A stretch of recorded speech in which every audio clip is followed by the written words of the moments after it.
Тъй като преди дни, когато направихме протест в Пловдив, министъра на вътрешните работи не чу нашите искания да бъде отстранен господин Васил Костадинов, тъй като той беше предназначен предния ден в системата на МВР, човека, който е виновен за замърляне на цялото разследване по убийството на Митко, човека, който се обади на Бизюрев и го предупреди чрез работодателя му, че е издирван в България. И така Бизюрев се укри и беше търсен 4 месеца в Европейския съюз. Същия този човек е възстановен на работа.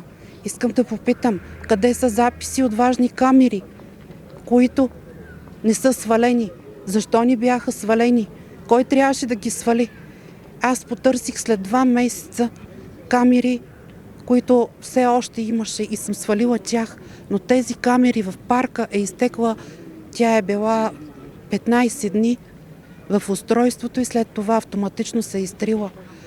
Кой трябваше да свали тази камера? Аз, ако съм знаела, че те няма да я свалят, щях да я сваля.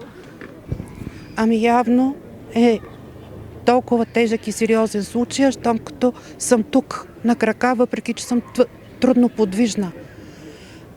Не желая този господин изобщо да е в системата на МВР. Откъде жена му има такава информация? На мен не ми се даваше никаква информация във връзка с разследването, какво е констатирано, какво са събрали. Цяла година аз не получавах информация.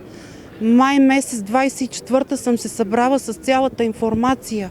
А съпругата на господин Костадинов разпространява в пространството информация във връзка с убийството на моя син.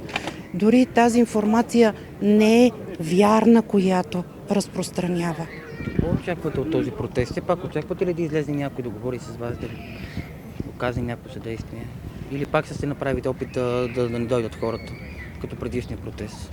Ами, надявам се този път да не го правят, защото това говори лошо за тях. Това говори лошо за тях. Надявам се повече хора да дойдат днес тук. И то се събираме родители на потърпевши. Събират се родители, които не искат да минат по нашия път, които не искат да са на нашето място, които искат да видят една работеща България.